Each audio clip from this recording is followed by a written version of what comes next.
Okay, so it's hotter than heck and your AC stopped working. I know it's frustrating, but before you place that expensive service call, let's look at a few easy steps you can check for yourself. I've talked to my heating and cooling friends and we've compiled a list of the top things you want to check before you call a professional. When you're on the outside of your unit, you want to look for the thin wire. Usually it's brown, typically. It's going to be separated from the conduit wire. This is the waterproof conduit wire, which is electricity for the unit. So you want the thin separated wire. That's your thermostat wire. It's not protected at all. So commonly with weed whackers, lawn equipment getting in here, it will chop and fray or even cut the wire. So you want to look for that. Make sure a rat or mouse hasn't bitten through it. You can even take off the service panel. Make sure you have a good thermostat wire connection. That's the first thing I want you to check. The next thing I want you to check is the actual setting of the thermostat. If you look at the cooling symbol and it is blinking like that, that is an error message. That means your AC unit has timed out for some reason. Maybe you've tried to turn it on or off too quickly, or it's sensing an error. So you want to look for that. That means the system does have an error and it's timed out. The next thing to check yourself is the electrical. Of course, your system won't work if the outside unit does not have electricity.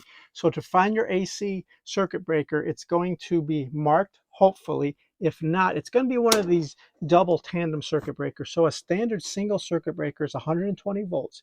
AC units are going to take 240 volts. So it's going to be one of these double breakers.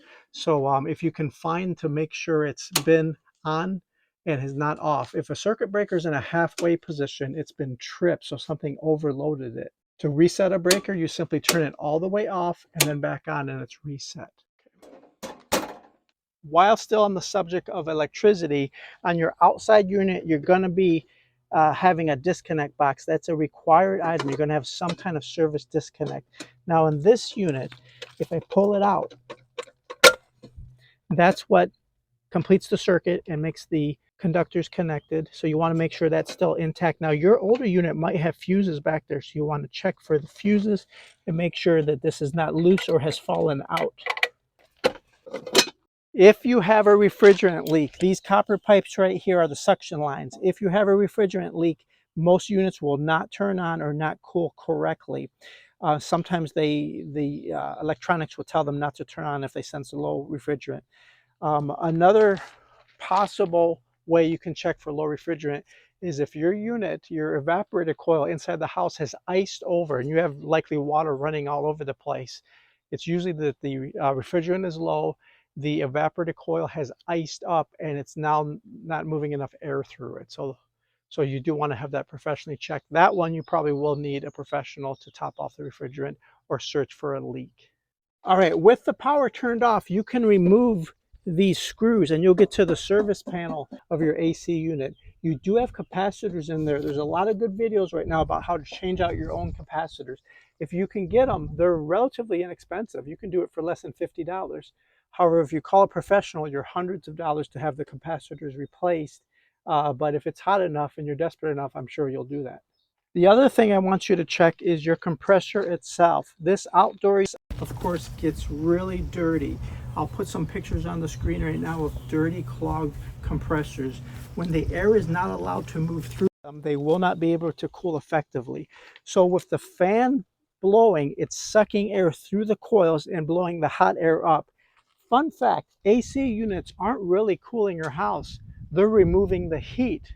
Scientifically, that's what's going on. They're actually capturing the heat through the refrigerant and then it expels the heat, thus cooling your house. So we think of it backwards, that it's making your house cold. It's actually expelling the heat.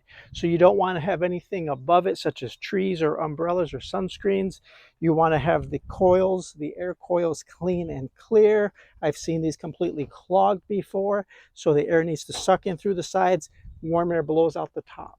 While I'm still on the subject of air, let's talk about the air filter. So where your furnace AC unit is, or you might have an air handler, could be in the crawl space, in the basement, up in the attic, you're going to have an air filter. Now, if these become clogged and cannot properly move air, you will have a problem and it will not be cooling. So you want to check the return side. This is the airflow arrow. The return side is where it will be dirtying up. And if it is clogged in any way, that's going to be a problem. A nice 4-inch quality pleated filter like this will typically last 1 year, But if you haven't checked your air filter in a while, it's time. Hopefully those tips will help you diagnose an air condition problem, or at least you'll learn more about how air conditions work. Let me know in the comments down below if you have any questions at all. Hey, I know you got this. You can do it yourself.